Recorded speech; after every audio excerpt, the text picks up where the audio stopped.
Hello, folks. Real quick before Zorba gets here, we're approaching a new year, and Zorba and I would love to hear your New Year's resolutions. How are you planning to make this new year a happier and healthier one? Maybe that's setting some new goals for your well-being, or maybe something as simple as just trying to drink some more water.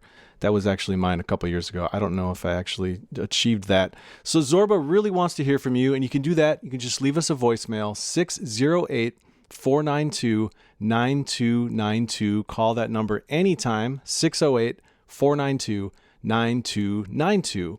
And just leave us your New Year's resolutions, maybe even just your holiday wishes for this season, whatever works for you. We just want to hear from you. And we'll play a bunch of these voicemails on an upcoming episode in the next few weeks. Okay, I think I just heard Zorba's teal Mazda Miata pull into the driveway. So here's the good doc and his thoughts on yet more vaccine misinformation coming out of Washington.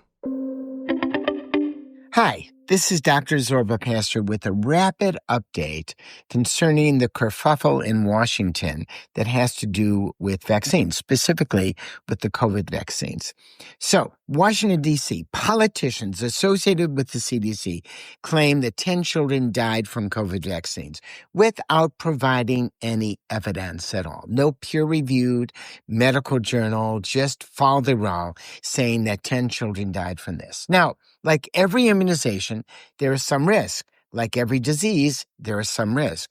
We try to balance the risk of immunization against the risk of a disease. And with science, we want all the information so that you, the consumer, can actually make that decision.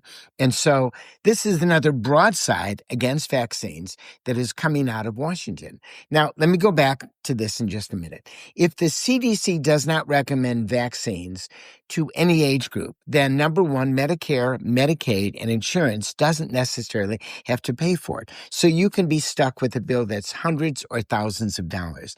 And by limiting COVID shots to people 65 and older, which is what the Kennedy team wants to do, that means that COVID again can rear its ugly head and can actually cause deaths. And the same is true of immunizations, and the same is true of RSV, respiratory syncytial virus.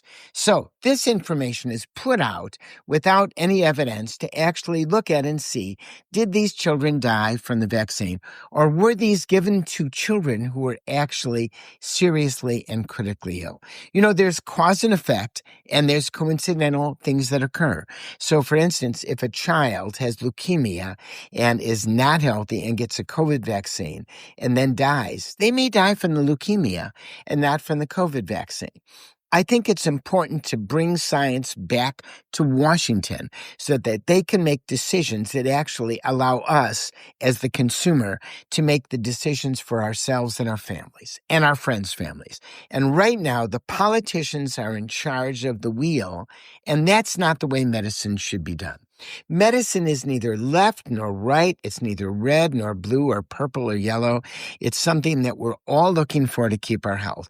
And until the recent administration, I've always thought that medicine and medical care could be evaluated on scientific grounds. Science is imperfect. We try to make the best decisions with the best data. And right now, your decisions about your health are being made by politicians. Now, I ask you, would you go to your senator, your congressman, or congresswoman to get any information about your health? No. You would go to your healthcare provider, your doctor, your nurse practitioner, a physician's assistant, or somebody who is well-versed in medicine.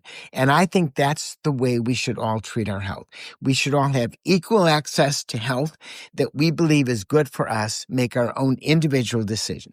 You should take action. You should write your congresspeople. You should write your senator. And if you sit back and simply listen to the podcast and don't do anything, well, nothing's going to happen. This is Dr. Zorba Pastor. Stay well.